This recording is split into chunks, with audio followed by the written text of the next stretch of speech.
Okay, ang lesson na dinala ko ng Panginoon, dati na nating natalakay.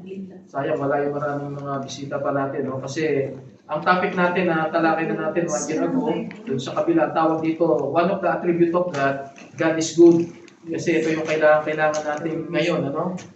Marami tayong struggle, pero huwag natin kalimutan na ang Panginoon natin ay napakamabuti, no? Ang strategy ko dati sa introduction, ibibigay ko muna yung definition ng good sa dictionary muna to.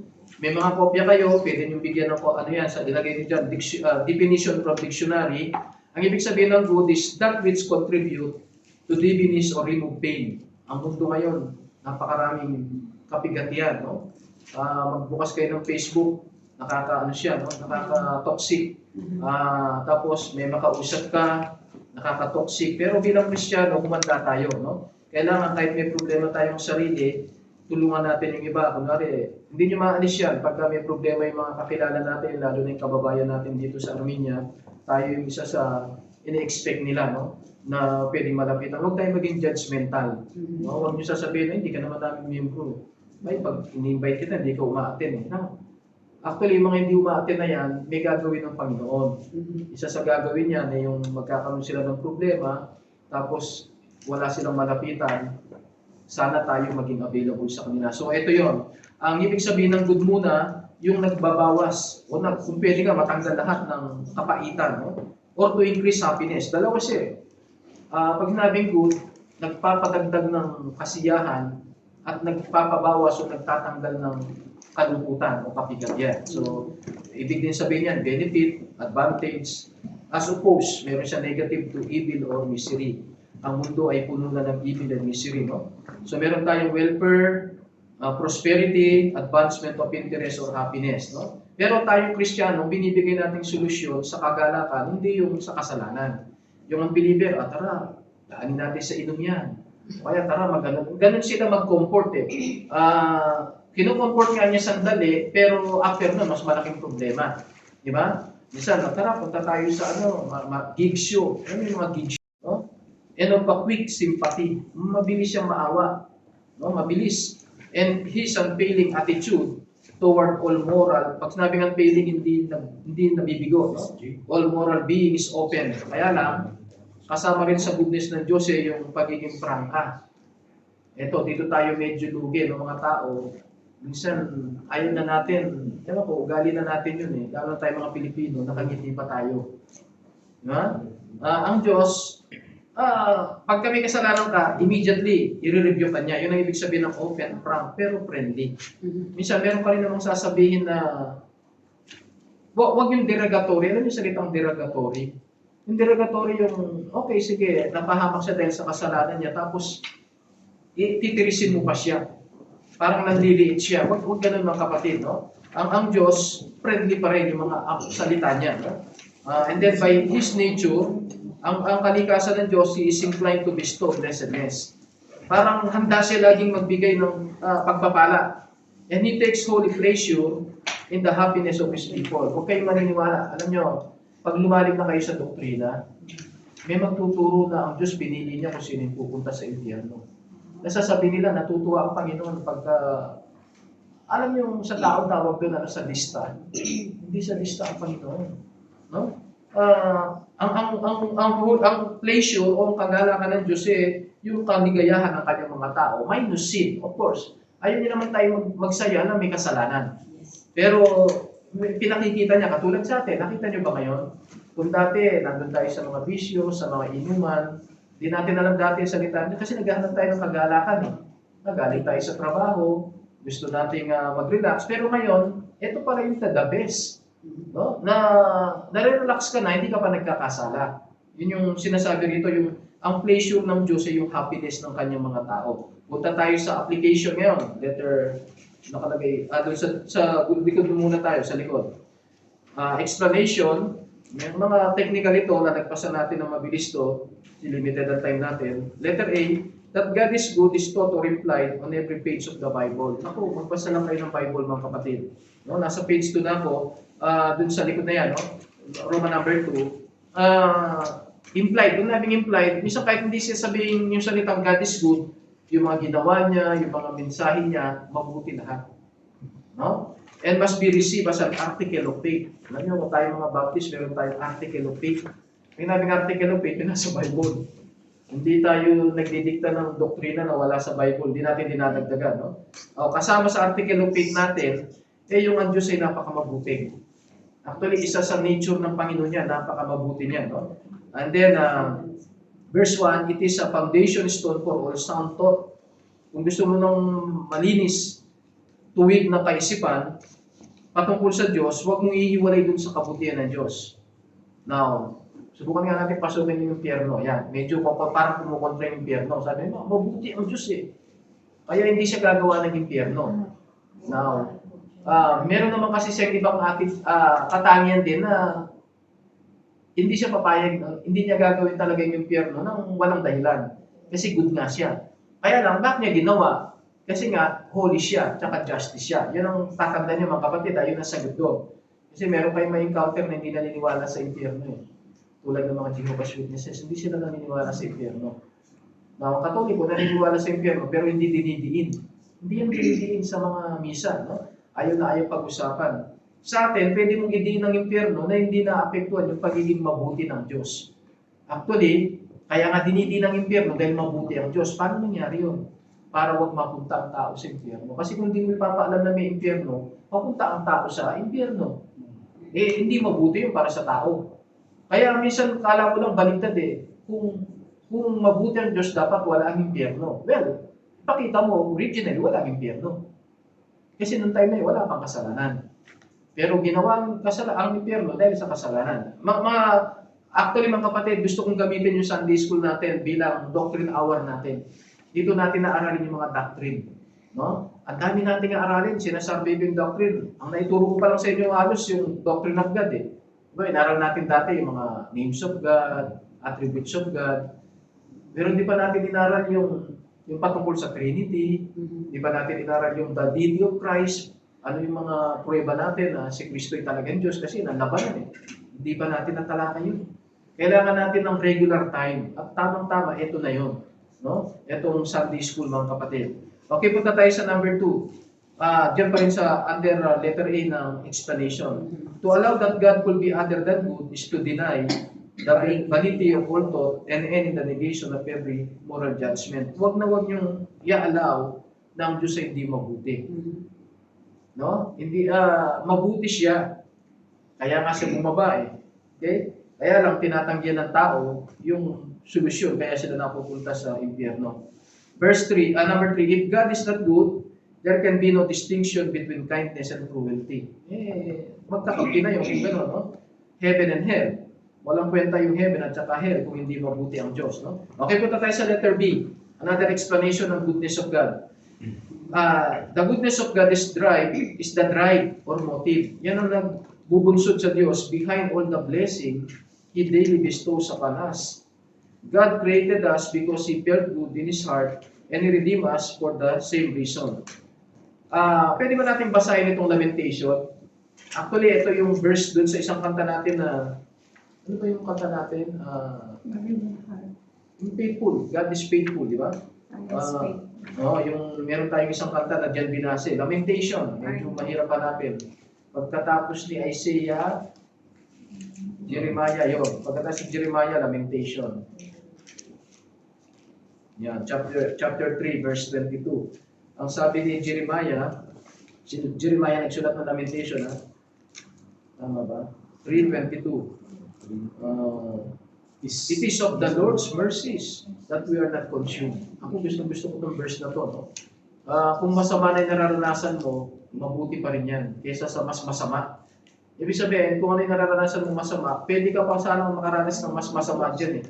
Pero dahil sa kabutihan ng Diyos, hindi niya. It is of the Lord's mercies that we are not consumed. Ibig sabihin ng consume, yung hindi ka pa pinapatay, hindi ka pa tinatanggalan lahat ng kalusugan, because His compassion, hindi nabibigo ang kanyang pagkamahabagin at pagmamahal.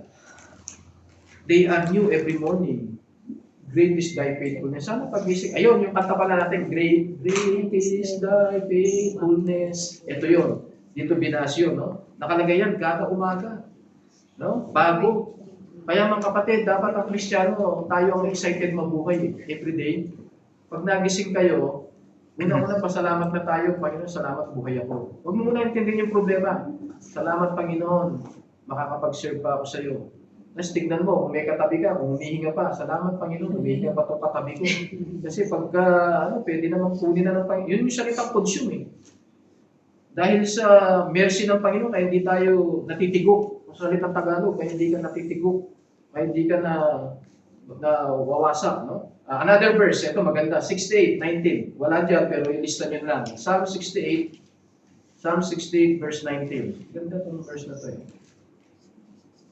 Kaya dito sa Sunday School, magdala kayo ng ballpen. No? Psalm 68 verse 19. Ganda nitong verse na to. Psalm 68 verse 19. Blessed be the Lord who daily loaded us with benefits. Biro nyo, araw-araw, hindi ka niloload ka, hindi ka na nagbabayad. Ako, nag-load ako ng 5,000, sabi, unlimited sa iyo po. Abay, 10 araw pa, wala na eh. Pag ginagamit mo pala ng masyado, marami kang pinapanood, ano? Tapos, binayad mo na yan, unlimited, hindi pala totoo yun, no? Pero dito, nakalagay ito, wala nang bayad eh. Who daily loaded us with benefits. Niloloadan ka, hindi lang ng load sa cellphone.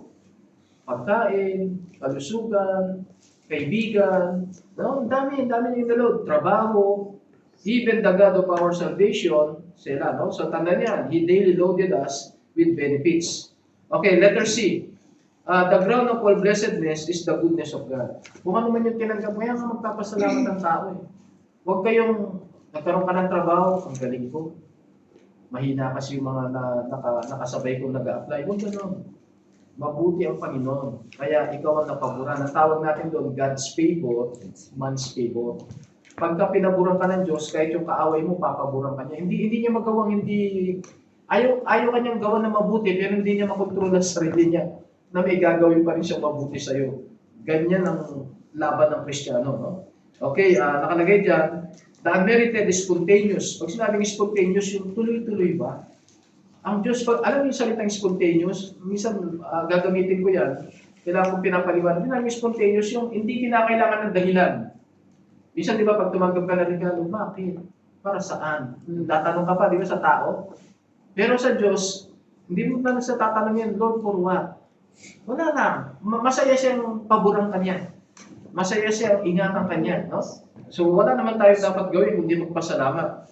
The unmerited, kaya nga nakalagay unmerited. Yung salitang unmerited, ibig sabihin, wala kang ginawa para paborang ka ng Diyos. Tayo mga tao, kailangan may ginawa muna siya bago mo siya gawa ng mabuti, di ba? Ang Diyos, kahit wala ka pang ginagawa mabuti, ano? Unmerited nga, spontaneous, tuloy-tuloy. Goodness of God is behind all. And underneath is, ito maganda itong Psalms 100. Nasa Psalms na rin lang tayo. Actually, ito talaga yung text natin. No? Psalms 100, hindi lang natin binasa kanina. 1-5. Psalms 100, 1-5. 100, chapter 100. No? Kaya nga, verse 1, make a joyful noise unto the Lord. Kaya tayo kakanta. Kaya tayo may congregational singing, may choir. Serve the Lord with gladness. Kaya tayo pumupunta sa church. No? Come before His presence with singing. Church yan.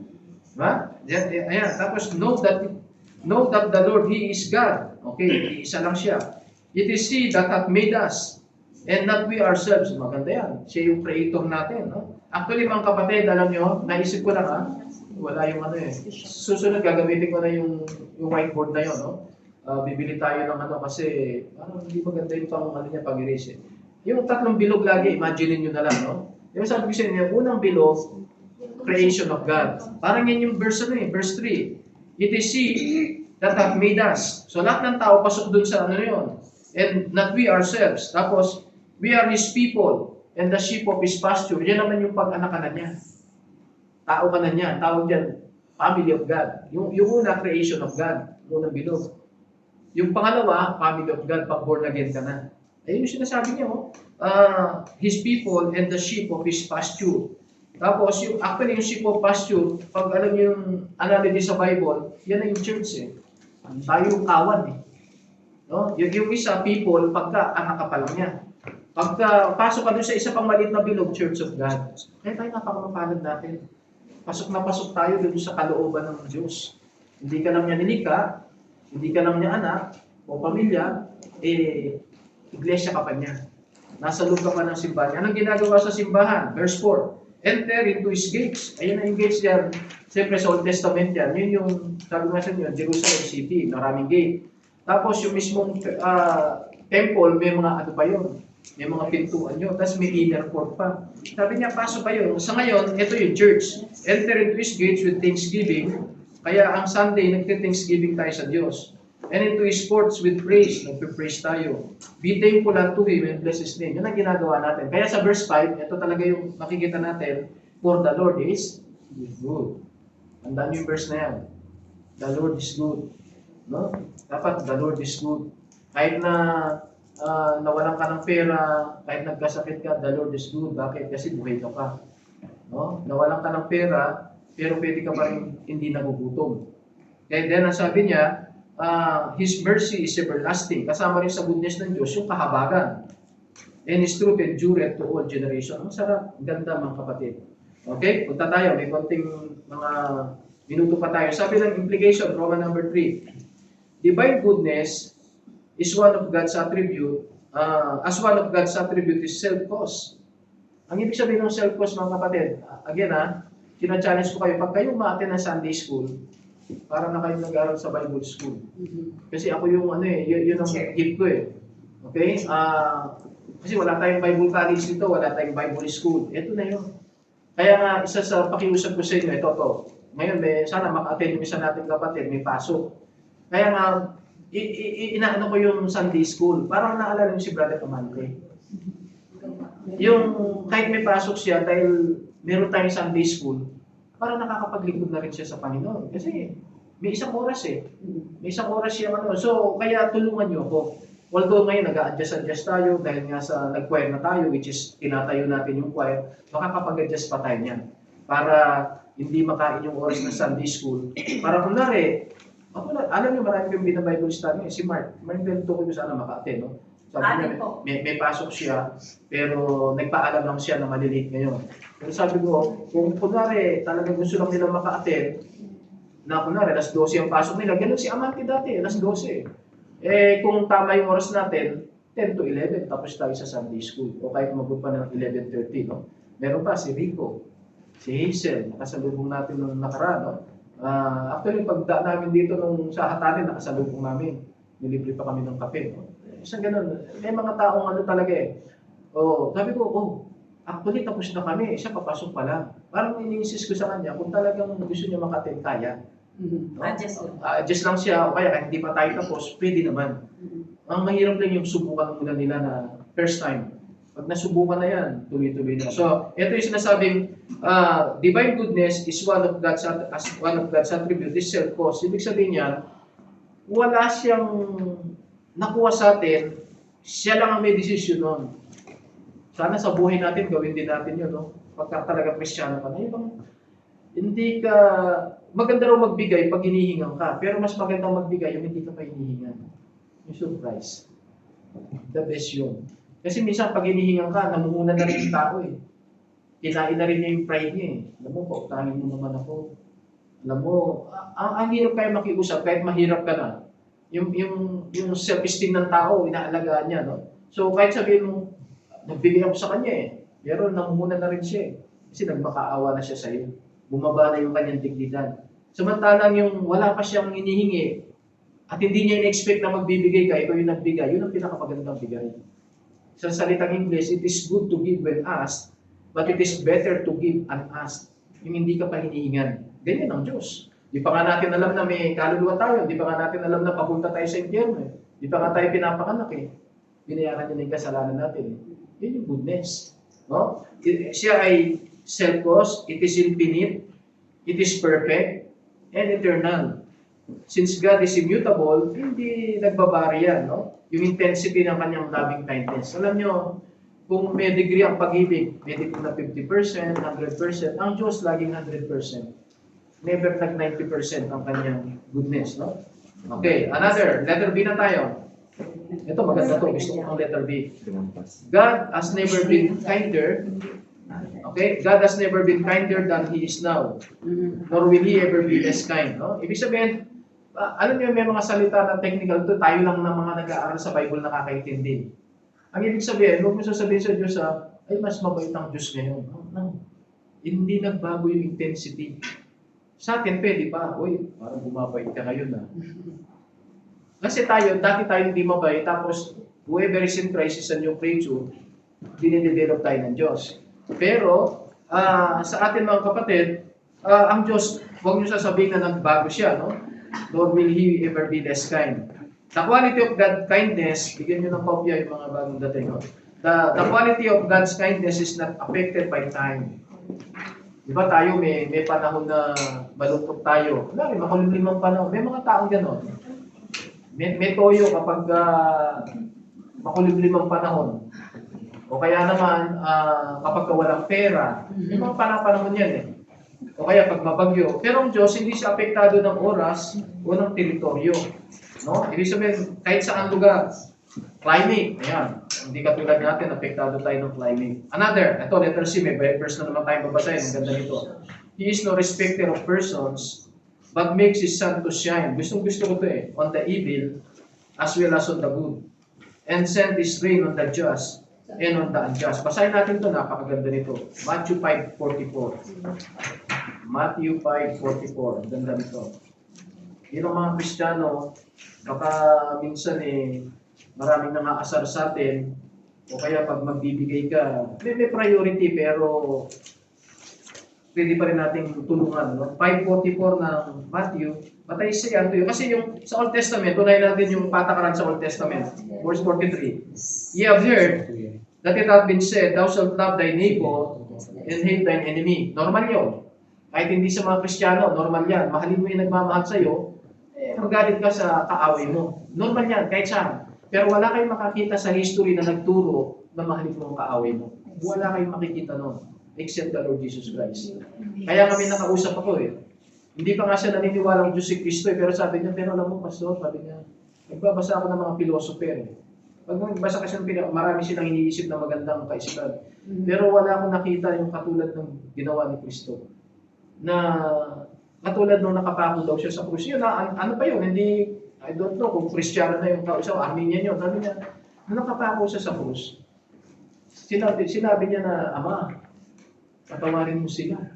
Nagpako yung nagtandos sa kanya, yung mga Pariseo na nagdemanda sa kanya, sapagkat di nila nalalang, wala. Normally daw, kapag nakakulong ka nga, minumura mo yung Tingnan niyo yung sa sa atin nga, sa Pilipinas yung Vice President natin, alam niyo yung issue doon, di ba? Pagpalagay na natin nagigipit na siya, pero nagmumura siya, tapos nagbanta siya.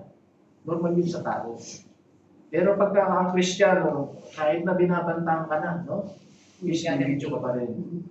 God bless you.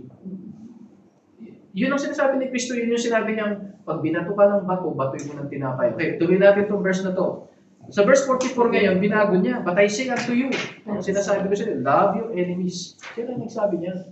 Paano mo mamahalin ang kaaway mo? Bless them that curse you.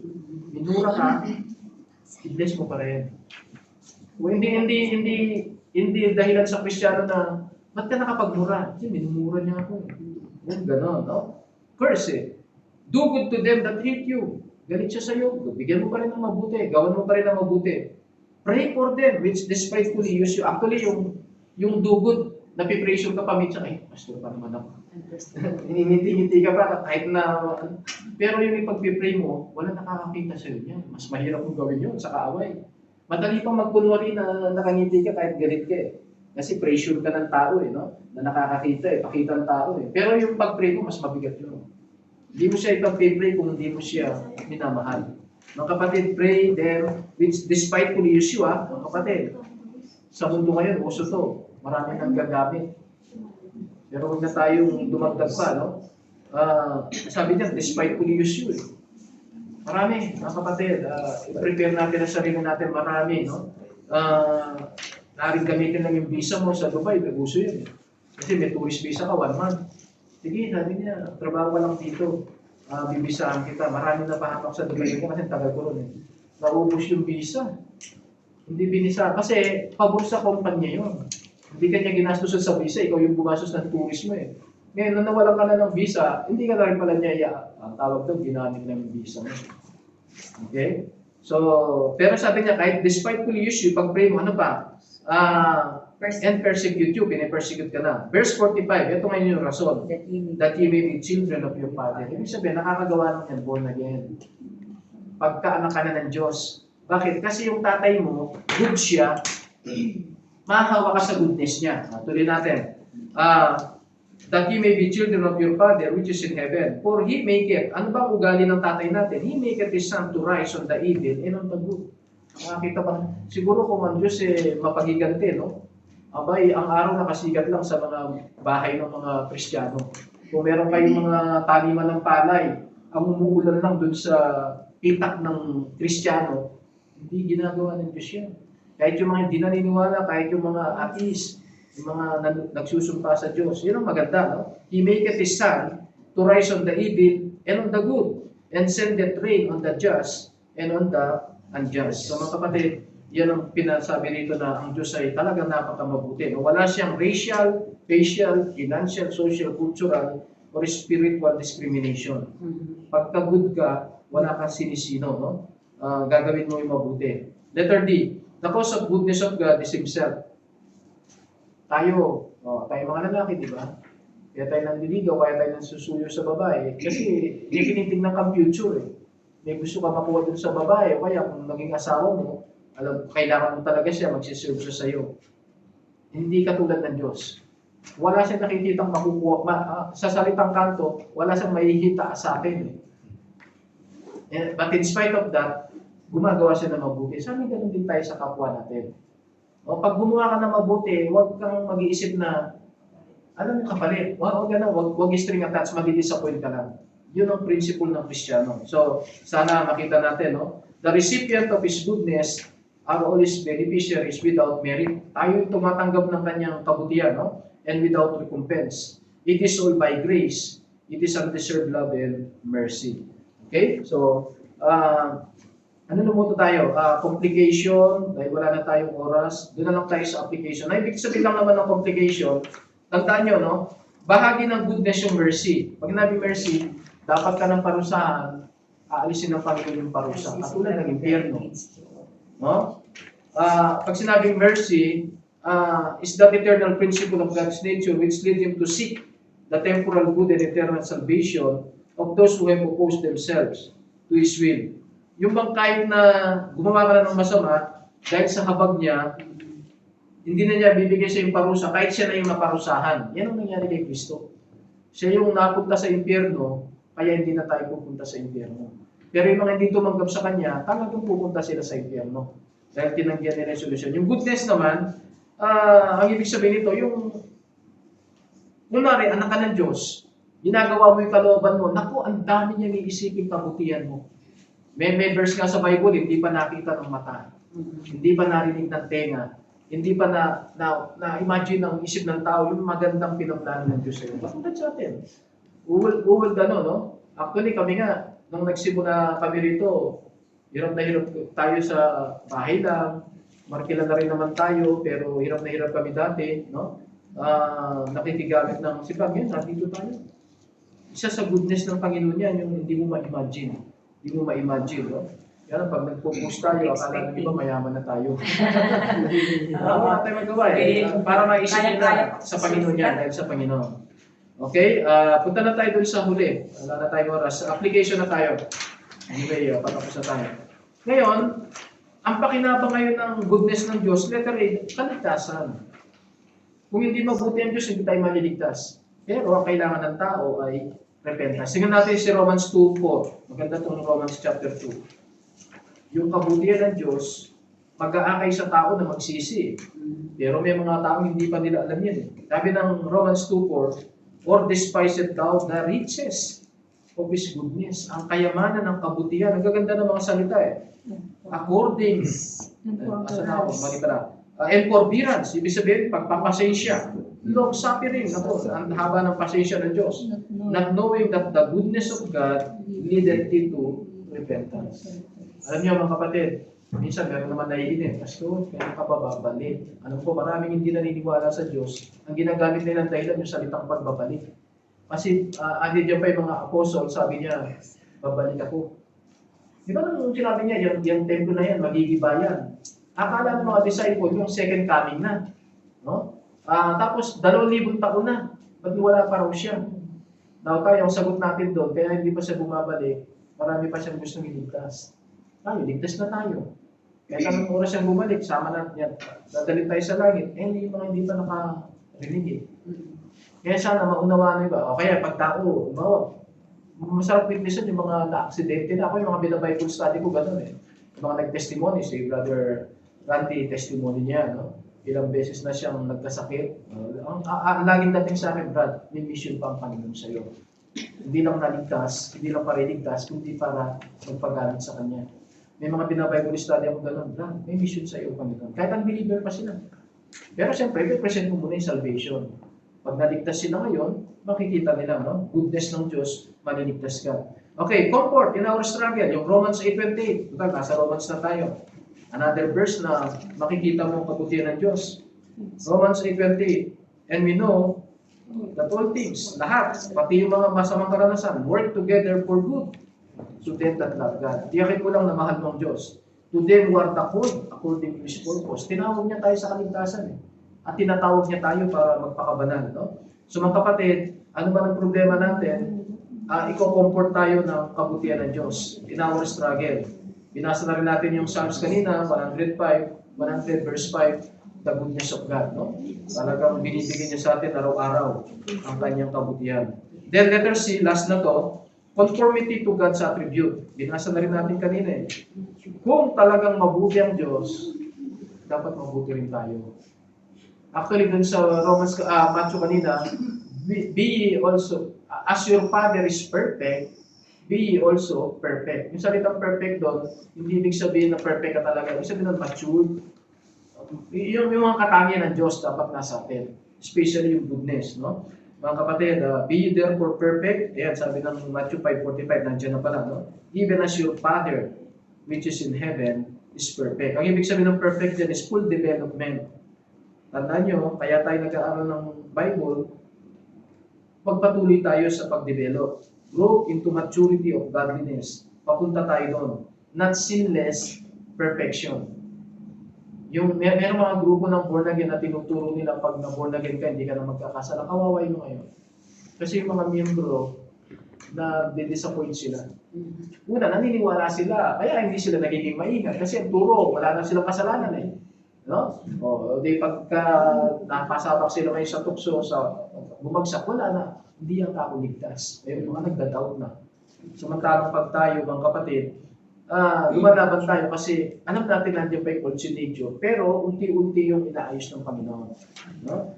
Okay. Nakalagay din dyan sa Ephesians 4:12-13, yung the Father's kindness, that is sinlessness or goodness, is the point of question. No? Mga kapatid, gusto ng Panginoon, ang pattern natin sa pagiging mature ay si Kristo. Siya yung pattern natin. No?